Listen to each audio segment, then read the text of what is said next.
निर्वाचन प्रक्रिया को प्रभावित करने प्रचलित केंद्र सरकार जो अच्छी जो दल शासन कर इंगित प्रभाव रे हुए तो यू कार्य होची बोली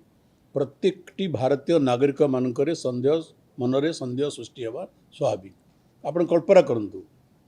जड़े भोटर होगापी जड़े भारतीय नागरिक को 18 वर्ष अपेक्षा करने को पड़ुछि।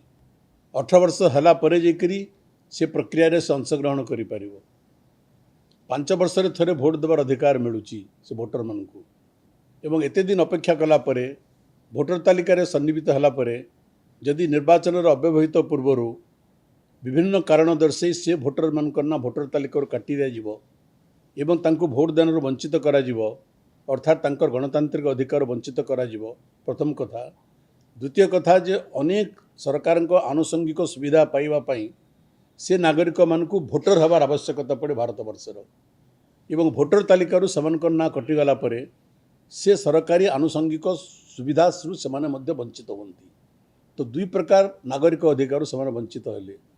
भोट देवार नागरिक अधिकार से वंचित हेले एवं भारत वर्षर नागरिक भाव में जड़े भोटर भाव में जो अनेक सरकारी आनुषंगिक सुविधा सुजोग मिले से सुविधा सुजोग में वंचित हेले। यहाँ गणतंत्र प्रति गोटे उपहास आज से ओडिशा संदेह प्रकट करा जाउची एवं 2 दिन तले राज्यर जो निर्वाचन आयोग जो चिठी लिखिछंती से चिठी से संदेह आहरी दृढ़ होउची जे ओडिशा रे मध्य पश्चिमबंग आसाम रे जो प्रक्रिया रे अनेक जेन्युइन भोटर मानकर ना भोटर तालिका काटी दिया गला राजनीतिक उद्देश्य रे तार पुनरावृत्ति ओडिशा रे हेबो नाही तो ये जो क्वेश्चन मार्क आज ओडिशा रो प्रत्येक भोटर मानकर मन आसी जोटा देवी बाबू कहले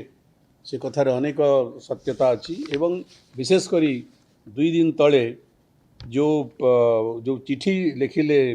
एडिशनल चीफ इलेक्टोरल ऑफिसर सबू ईआरओ मानकु से चिठी से संदेह को आहरी दृढ़भूत करुँच। आपण जानवे जे प्रक्रिया गत वर्ष जनवरी मासरे भोटर लिस्ट रिविजन होता 2025 जनवरी रे रिविजन होता एवं वर्तमान 1.5 वर्ष भी है नहीं एवं से 1.5 वर्ष भितर वर्तमान जहाँ काली प्रकटित होती 9 लाख भोटर असिद्ध हो गले 10 लाख भोटर असिद्ध हो गले। ये आश्चर्यजनक कथा नुहे। वर्षे 4 मास तले रिविजन होता